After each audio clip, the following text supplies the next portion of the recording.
Radyo Natin Town Hall Meet on Radyo Natin Nationwide. Magandang hapon, Luzon, Visayas at Mindanao. Nagbabalik po ang Radyo Natin Town Hall Meeting. Ito ang ating programa kung saan makakapanayam natin ang ating mga bisita at magkakamustahan tayo kasama ang ating mga Radyo Natin Nationwide partners. Ngayong hapon na ito, makakasama niyo po ako, Faith Salaver Clamor, at muli ay meron tayong maganda at natatanging bisita na makakapanayam ngayong hapon na ito. Makakasama natin ang isa pong public servant na nagsilbi sa ating bayan. She has been in public service in a span of almost 5 decades from having been kabataang barangay chairman at 19 years old and present po as a lawmaker at senator. Makakasama natin Senator Imee Marcos. Ma'am, magandang hapon sa iyo. Faith, kumusta na kayo dito? Talaga naman, tumakas lang ako mula sa Senado. At thank you, kaya lang wala kang pakisama. Bakit naman 5 decades? Binubuko mo naman yung edad natin. Kailangan daw malaman natin, Senator, na talagang more than 5 decades actually. Yan yung trivia ngayong hapon na ito. Na ikaw ay nagsilbi sa bayan simula nung 15 years old ka. Oo nga, kasi tinitignan ko, sabi ko, hindi naman ako 19 noon. Nag-umpisa ako mas maaga, artista. Take note. Ang unang sweldo ko, cultural worker sa CCP, sa pagbukas ng Little Theater. Naku, katagal-tagal na noon, talaga naman. Isipin mo, nag-umpisa ako theater actress.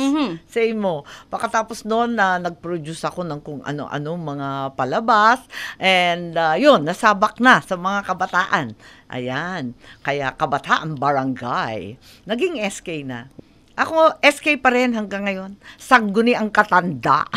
Hindi naman halata, Senator. Bago ang pagiging kabataang barangay chairman mo, meron kang mga ginawa or naging role mo sa ating gobyerno or bilang public servant.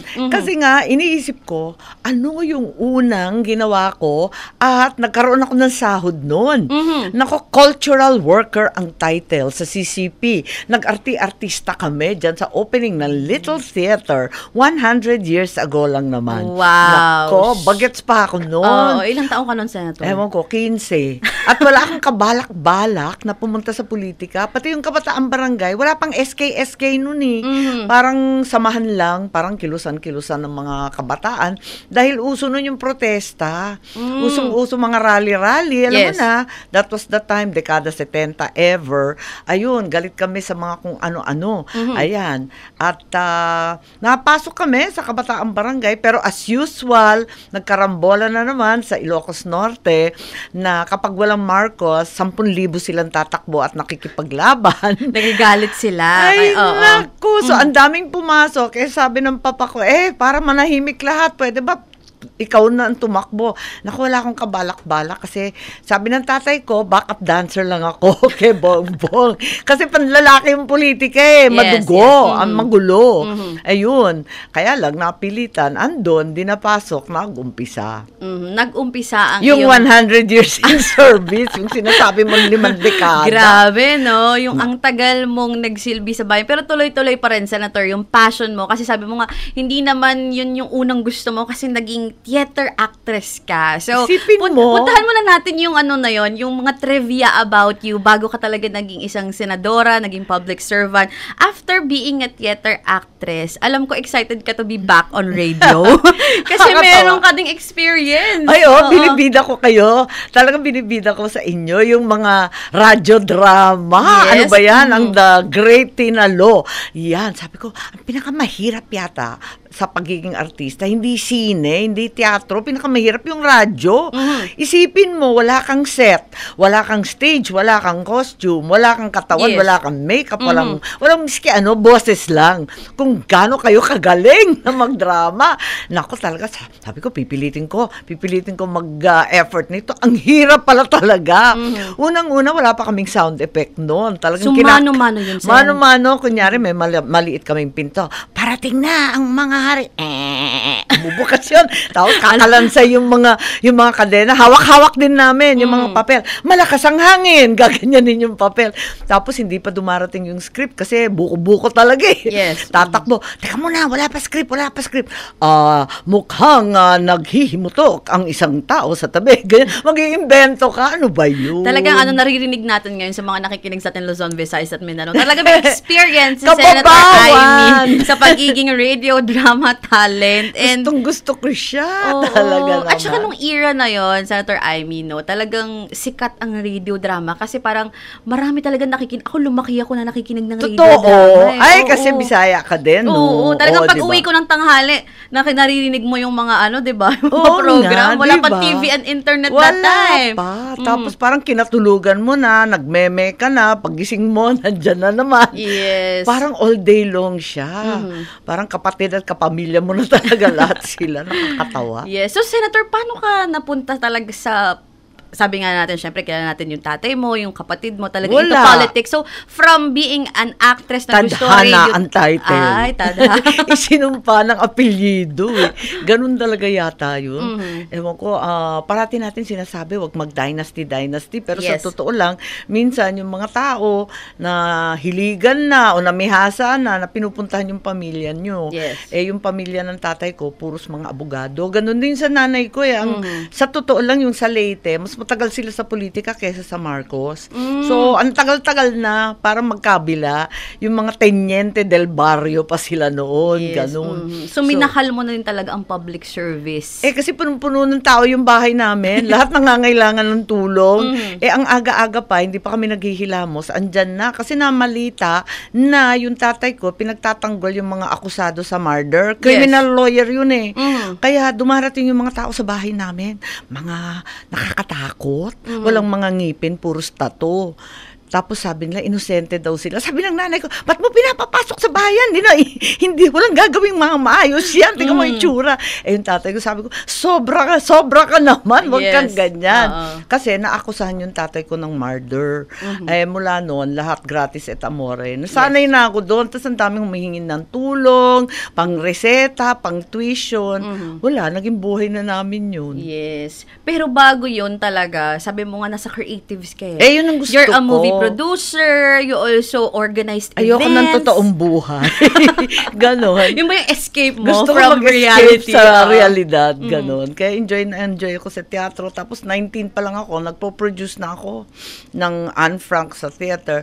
Nung sinabak ako doon sa Kabataang Barangay, syempre, need to communicate, Yes. hindi ba? Diba? Paano ka magko-communicate? Hindi naman pwedeng puro political affairs. Yes. Not so serious kasi kabataan. Hindi naman tatatak yun. Gusto nila, syempre, napasok ako sa animation, sa mga, kung ano-anong luncheon show na may mga quiz-quiz. Ang Team Bangus versus Team Tamban. Yes. Ganyan. Ayun, sumikat doon sina Herbert Bautista, sina Maricel Soriano. Ayan, mga bagets pa sila noon, pati si Joey De Leon. Bira talaga. Pero masaya noon, and then animation, gustong-gusto ko, pati comics.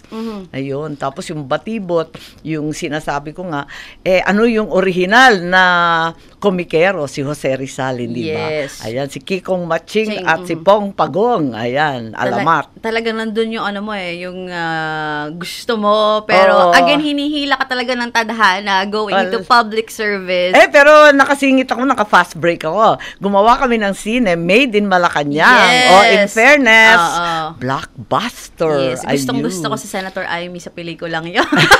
Si You can see Christine her, Reyes. si Christine Reyes. Sabi ko, hindi naman ako laging galit, labis ka, talaga naman. Tapos sinundan ng Martyr or Murderer, swerte naman, at talagang kumita, pinambili ko ng mga Nutri-Bus, Nutri-Jeep, at kung ano-ano pang kasangkapan para mamigay ng Nutri-Ban. Naabutan mo ba, Faith, ang Nutri-Ban? Baka yung iba dito. Baka yung iba po, si Sir Edwin po yan. Ayan naman, may turuan. may turuan, walang pakisama tong baget Pero na to. syempre, naririnig natin yan. Isa yan sa mga legacy Yung talaga malalaking ng Marcos. tinapay na Yes. pinagmumudmud sa eskwelahan. Kaso ngayon, matapos yung COVID, dumami na naman ang gutom. Yes. Yung kulang sa protein, sa supplements, at kung ano-ano pa. Kaya, yun, nasimulan yung Nutriban. At yung kinita ng sine, napunta sa mga level up na Nutribus. Connected pa rin, no? From your creative mind, being a producer, being an actress, into public servant. Kasi yung pelikula, it makes something na talagang Oo. para sa bayan pa rin. Tama. Hindi ako bipolar, multipolar. Yan, magandang Ang dami term. naming Ang ating ginagawa. multipolar Senator Amy Marcos. Kung In a ano-anong positive way, being a polar. Yeah.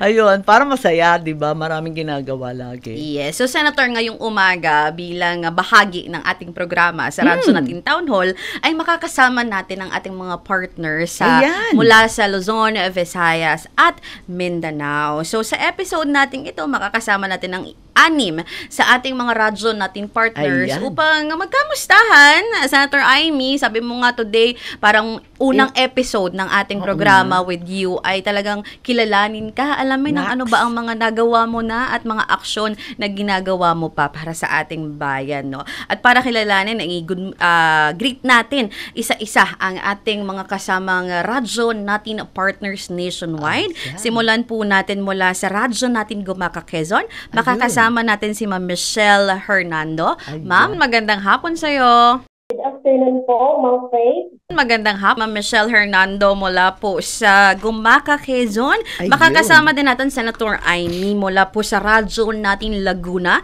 si Sir Richard Orlane. Sir, magandang hapon po. Magandang umaga po, Madam Senator, at magandang umaga po, State. Kasama din natin, Senator, mula sa radyo natin San Jose Nueva Ecija, si Ma'am Glovine Alegrado. Ma'am, magandang hapon sa'yo. Magandang hapon po sa naimbag na bigat, Senator Amy at Miss Faith.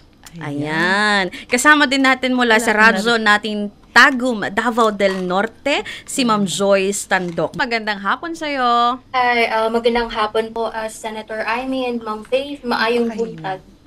Ayan. Magandang araw din sa mga nakikinig natin dahil makakasama din natin mula sa radyo natin Kidapawan, Cotabato, Ayan. si Sir June Hacolbe. Sir, magandang umaga. Sir June. Hello. Yan. Ayun, ayun. Ma'am, how copy po?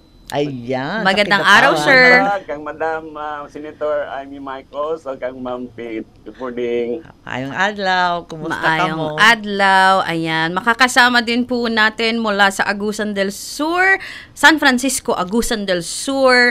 Magandang araw, Ma'am Hemerma Tepan. Good afternoon po, Ma'am Faith and Senator Amy Marcos.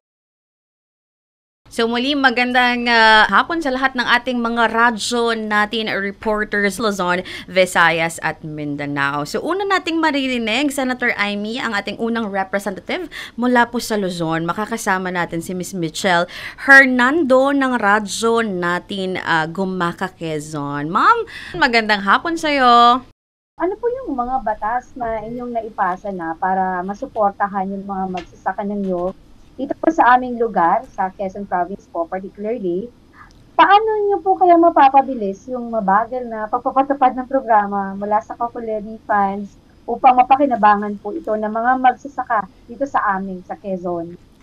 Oo, talaga naman kami sabay-sabay nang napasa namin noong 2020 pa to. Ang tagal na nito, sa totoo lang, yung Trust Fund Act na sana ipamigay na yung pera. 10 billion yan kada taon. Andyan na yung pera. Naging bato pa. Ano ba naman yan? Katagal-tagal.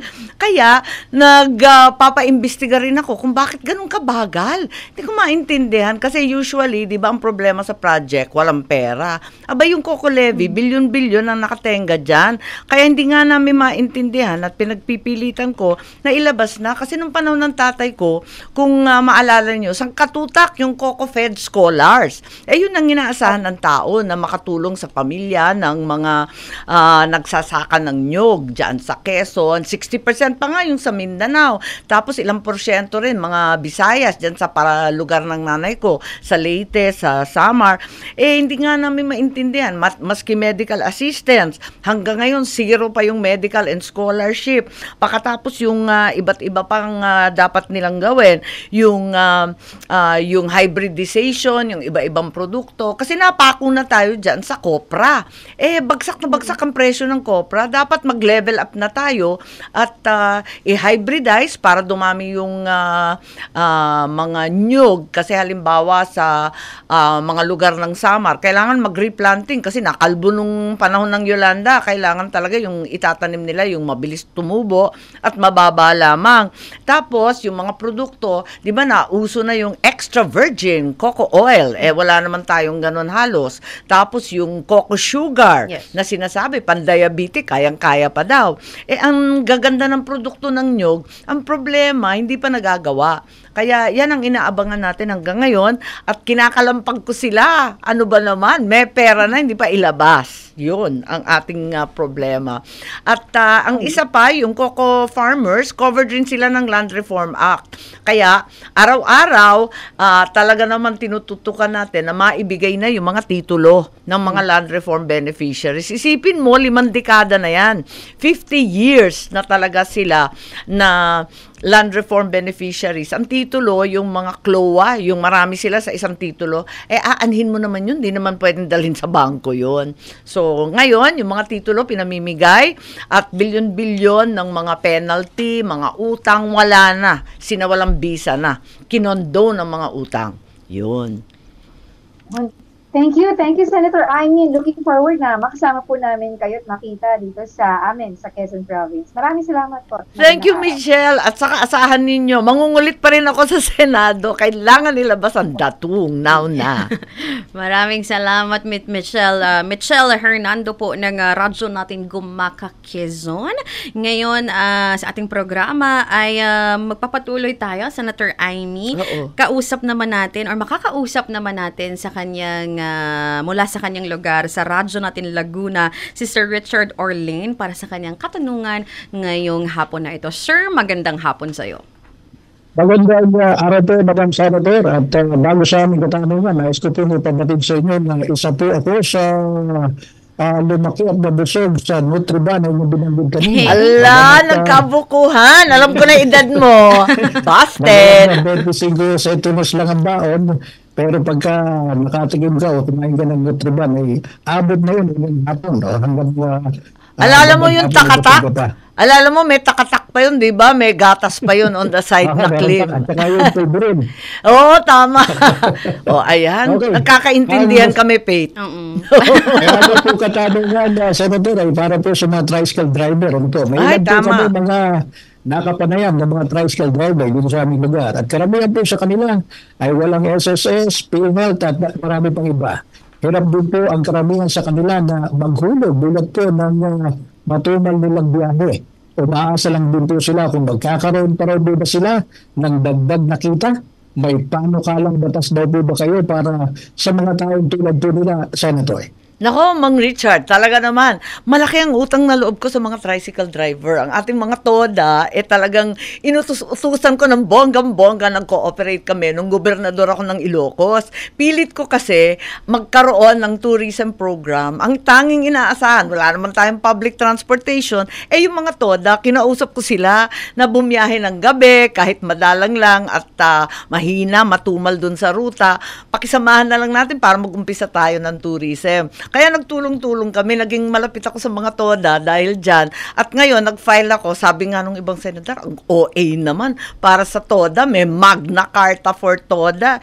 Sabi ko, galing kasi yan sa lugi. Di ba close open yung lockdown natin, 2 taon sa COVID, yung pandemonyo na yan talaga. Tapos, nung nagbukas naman, kataas-taas naman ang gasolina. Kaya, hindi talaga kikita yung ating mga TODA. Yun, yung isang problema natin. Kaya, dapat magkaroon tayo ng mga motorized tricycle operators permit, yung mga MTOP natin, gawin natin mas maayos. Tapos yung ruta, kasi namayagpag pa yung mga kolorum nung panahon ng lockdown. Tapos, kailangan talaga nila ng mga hazard pay, ng konting health insurance. Marami kasi na aksidente, lalo dun sa mga lugar kung saan rine-repair o may mga trabaho. Kaya, eto, yung coordination sana ng LGU LGU at pati ng ating gobyerno, ng national, para magkaisa at tulungan talaga yung ating mga TODA. Tinuturing kong isang hard-hit sector. Isa sila na talagang nadali ng COVID. Maraming salamat po, Madam Senator, at maraming salamat po mula sa mga kalalawigan namin dito sa Laguna sa madalas nyo po pagpasyal dito sa aming lalawigan. Ayan. Maraming salamat, Sir Richard. At ngayon, tutungo naman tayo sa Luzon pa rin, okay. Senator Amy, mula sa radyo natin, San Jose Nueva Ecija. Ayan, makakasama natin si Ma'am Glovine Alegrado. Ma'am, magandang hapon sa'yo. Nako, ang sentro ng pagsasaka.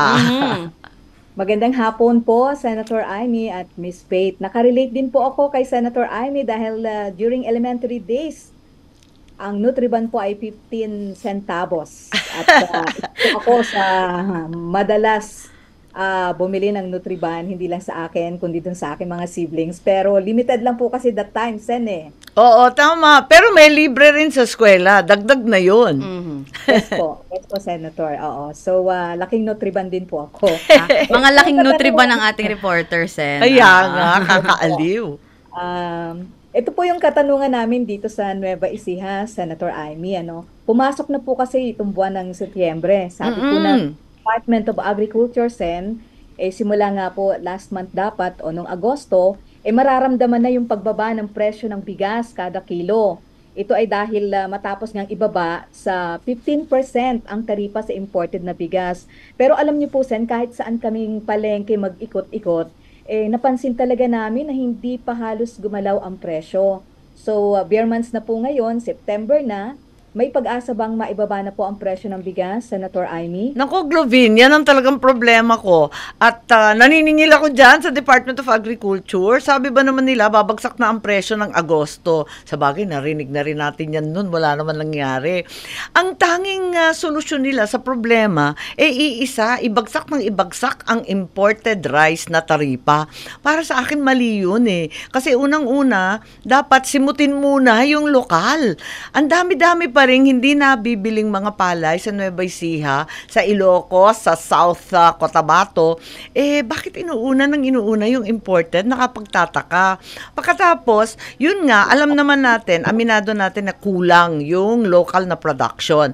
Pero sana, yun lang ang i-import. Bakit tayo naging biggest importer? Samantalang yung kulang dito sa Pilipinas, nasa 10 to 15%, pinakamalaking importer na tayo sa buong mundo. Ngayon, eto nga, ang sabi nila, pag ibagsak daw yung taripa, bababa yung presyo. Hindi naman nangyari. Kasi noong nakaraang taon, 50% ang taripa pag imported. O makakalaban pa yung lokal nun. Kaso, nagsimula yan sa 34 pesos. Naging 48 pesos nung binagsak from 50 to 35. Ngayon, binagsak na naman from 35% to 15%. Ang pinagtatakahan ko, bakit imbes na bumabagsak, tulad ng sinabi ng Glovine, yung pinakadurog, yung panglugaw na lang, nasa 48 pesos pa rin, tapos yung matinong bigas, nasa 60, 62 pa. Kaya, nung tinatanong ko, kasi may budget hearing, bigla kaming pinapansin ng iba't ibang opisyal, abay sabi nila, kasi puno pa yung bodega mula Pebrero hanggang ngayon. Sabi ko, akala ko, sinabi nyo Agosto, baka September. Kaya eto na naman tayo, nag-iintay, nabababa, pero in the meantime, nananawagan ako sa DA, tulungan muna ang mga magsasaka sa San Jose at sa lahat ng bayan-bayan ng Nueva Ecija at saka ang rice producing provinces natin. Simutin muna natin ang lokal, bigyan naman nila natin ang pagkakataon ng ating magsasaka. Marami pong salamat, Senator Amy, at good luck po sa inyo. Alam ko pong may soft spot sa inyo ang Nueva Ecija. Thank you very much. Maraming salamat, Ma'am Glovine Alegrado. Naka 100 times na rin ako pabalik-balik. Sa Nueva Ecija. Oo, pati sa Quezon, ikot ako ng ikot. Naiinip ako sa Senate. Kasi upo lang kami ng upo. Talagang adventures ka, Sen. Matagal kasi akong governor. Pag governor ka, pag nasa lokal, mga barangay kapitan, mga mayor, governor, rampa ka ng rampa. Ikot ng ikot. Kaya hindi ako sanay, nagkikipagdaldalan. Ayan. Kaya ngayon, from Luzon, Senator, pupunta tayo ng Mindanao. Wow. Ayan. Pakinggan natin ang tanong ni Ma'am Joyce Tandok ng radyo natin Tagum, Davao del Norte. Ma'am, magandang hapon sa'yo. Hi, magandang hapon po, Senator Amy. Maayong hapon kanimo, Senador. Madam Senador, so... Maayong hapon, Gihap. Kumusta na ka mo dyan? So, yung tanong ko po is related po para sa mga magsasaka natin kasi alam naman natin po na napakamahal na po ng presyo ng abono at pesticide. Kaya po lalong tumataas yung gastusin at yung tinatawag nila na cost of production ng mga magsasaka dito po sa Davao del Norte. So, yung tanong ko po is, ano po yung maaari ninyong gawin or possible ninyong gawin bilang isang mambabatas upang makatulong po na maibaba yung presyo ng mga ito? Ay, okay. Tama yan, Joyce. Dalawa ang talagang dagok sa ating mga magsasaka. Isa, yung abono na sinasabi mo na pagkamahal-mahal talagang hindi mo maubos maisip bakit umabot na ng halos 2,000 kada sako. Imposible yun. Dati 800, pinamimigay ko yan eh. Kaya nagulat ako, ngayon hindi na namin afford ipamigay, saksakan ng mahal. Sabi ko nga, kung maaari, at nag-propose ako ng panukala na gawin ng tax-free. Wala nang tax yung mga abono kasi hindi na talaga kakayanin. Kaya lang, eto nga, nakatenga pa rin, nag-iintay. Sabi ko nga, tax-free na yan. Tapos ilibre na rin yung VAT, yung donor's tax. Lahat ng tax, tanggalin muna, lalo na sa marginal farmers. At ayaw natin na talagang malubog sila sa utang. Tapos sinabayan pa ng pagtaas ng krudo. Itong yung ating gasolina, halos pantay na ng diesel. Hindi naman nangyari yun noon. Talagang double book ang ating mga magsasaka dahil dyan. So we're working on that na wala ring VAT sa petrol for marginal farmers and fisher folk. At nagbibigay na rin sila ng subsidy kahit paano. Pero sabi ko, wag nang antayin yung ayuda. Talagang ibagsak na yung buwis. Ayun. Salamat po, Madam Senator. And naway makabisita ka one day dito sa amin sa Tagum City. Naku, madalas ako dyan. Nakailang beses na ako dyan. Oo, enjoy ako sa Tagum. Masaya. Yes. So, thank you po. Makikita natin soon ang mga taga-Tagum. Mga Senator Amy Marcos. Alam mo, sarap-sarap ng pagkain dyan. Kasi yung mga produkto nila, kakaiba. Prutas, gulay, lahat sariwa. Maganda talaga sa Davao. Kahit ako gusto ko doon. Pero ito, puntahan naman from Davao to Kidapawan, Cotabato. Pakinggan natin ang magiging tanong ngayong hapon ni Sir June Hacolbe. Sir, magandang hapon sa'yo. Magandang hapon, Sir June. Madam Senator Amy. Ayong hapon. Ma'am Faithful. Ang pangutana na mo, ang katanungan namin dito sa probinsya sa Cotabato kasi may dumulog po sa aming hipilan. Biktima daw po ng pang-abuso ang kanyang pamangkin. Ala! Pero hindi po nila idinulog sa mga otoridad. So bilang isa rin pong ina, ano po ang inyong maipapayo sa mga biktima ng abusong sexual at may panukala ka ba inihain or malakihain para sa ganitong karahasan po, Madam Senator? Well, talagang dumadami ang report na ganito, kaya inaanyayahan ko kahit ang hirap-hirap gawin, i-report po ninyo kahit sa barangay, sa BHW at saka magpa-medico legal. Kung wala naman, magpatingin na lang sa doktor para may ma-i-report. Tapos dalhin din sa pulis at sa DSWD.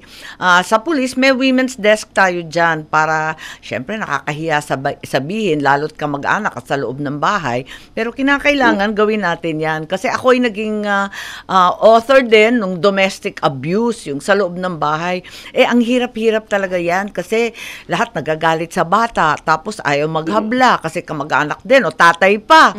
Di talagang pahirapan yan. Pero kinakailangan talaga magpakatatag at i-report yan sa ating mga otoridad. Kung yung BHW, kumare o kakilala ninyo, yung DSWD, kahit yung barangay, yung PNP, maraming pagtutunguhan. Tapos magpatingin sa doktor para may ebidensya at mapatawan ka agad. Kung pwede naman, papakiusapan yan sa loob ng pamilya, pero hindi talaga pwedeng palampasin yan na walang kaso o walang report o walang therapy. Opo. may balak po pa kayo yamin po ang BAUSI po, Madam Senator? Yes, yung BAUSI talagang kinakailangan ayusin natin yan kasi marami siyang exceptions at marami pang kailangan i-update. Kulang na kulang, halimbawa, yung ating mga kapulisan, mga kababaihan sa women's desk, kulang na kulang pa rin ang ating mga medico-legal kasi ilan pa lang ang trained. Sigurado ako sa mga liblib, wala kang mahihanap na mga doktor na nakakaalam yan. Pero, ang akin lamang, magpakatapang na lang tayo at i-report natin kahit papano. Opo, maraming salamat po, Madam Senator. Good luck po and God bless po. Thank you very much. At marami ring Ilocano dyan, marami ring Bisaya, kaya nakakatuwa. Sa halo-halo, may mga Ilonggo. Maraming salamat, Sir June Hacolbe. At ngayon naman, Senator Amy, makakasama natin mula po sa San Francisco, Agusan del Sur. Magtatanong ngayong umaga si Ma'am Hemerma Tata Tepan. Magandang hapon po sa iyo, Ma'am. Senator Amy, may mga barangay officials po na nais magpaabot ng pasasalamat sa inyong panukalang batas na fixed term na 6 years para sa mga barangay officials. Bukod po dyan, ano pa po ang inyong programa o panukalang batas para sa mga nagsisilbi sa barangay? Okay, ayan, magandang tanong yan kasi pinagmamalaki ko na ako lang yata sa Senado nagumpisa talaga sa barangay at love na love ko talaga yung barangay, nakakaaliw kasi nung kabataang barangay ako, naging SK nga, naging opisyal na ngayon, nakita ko na 24/7 ang pagsisilbi ng ating mga barangay at dahil dito, extend ng term, naging trabaho na namin noong 2019, in-extend ko 2022, in-extend na naman 2023, sabi ng Korte Suprema, wag nang extend. Sabi ko naman, kulang talaga yung 3 taon sa barangay kasi binagsak na namin lahat ng trabaho dyan, edukasyon, nakita natin yung agriculture, lahat na lang binagsak sa barangay. Kaya't eto, pinipilit ko na gawin ng 6 na taon sa dami ng trabaho at yung mga nakaupo ngayon, halimbawa, di sana sa 2029 pagkatapos ng presidential election para lahat bago ang mandato mula sa itaas, sa Pangulo, hanggang sa ibaba sa ating mga barangay. Sabi naman ng iba, kahaba-haba naman yan. Sabi ko, kung tamad-tamad yung kagawad ninyo, di isumbong sa barangay na isusumbong rin sa mayor, masususpenso yan, makakasuhan. Kaya hindi naman talagang nakapako yan, kinakailangan magtrabaho ng totoo. Pero ngayon, i-sponsor ko pa sa Senado at sana sa lalong madaling panahon, sumang-ayon ang aking mga kasamahan. Meron na ring bill na ganyan sa Kongreso. So, ipagdasal natin at kulitin ninyo yung congressman at senador ninyo para bumoto para sa atin. 6 years! Diyan nagtatapos ang ating tanungan, kamustahan with Senator Amy. Ganun na ba katagal yun? Ang bilis po ng oras. At nakita mo naman from Luzon, we went to Mindanao. Ganun kabilis, Senator Amy. Kasi we have more than 100 stations nationwide sa radyo natin. So, sa mga nakikinig sa atin ngayong hapon na ito, marami pa kaming episode ng mga susunod na Senator Amy na aabangan nyo para mas makilala natin siya at yung mga tanong ng ating mga partners at kababayan nationwide. At lahat ng nangangailangan ng tulong o paliwanag o baka may suggestion kayo sa panukalang batas, why not? Gawin na natin. Kung ano yung problema, ay may solusyon. Nax, ay may solusyon. Ako na yun, pumapapel. Ay, may solusyon. Kaya sumulat kayo, mag-email, dyan sa Facebook, andyan ako, sa TikTok, nandyan din ako.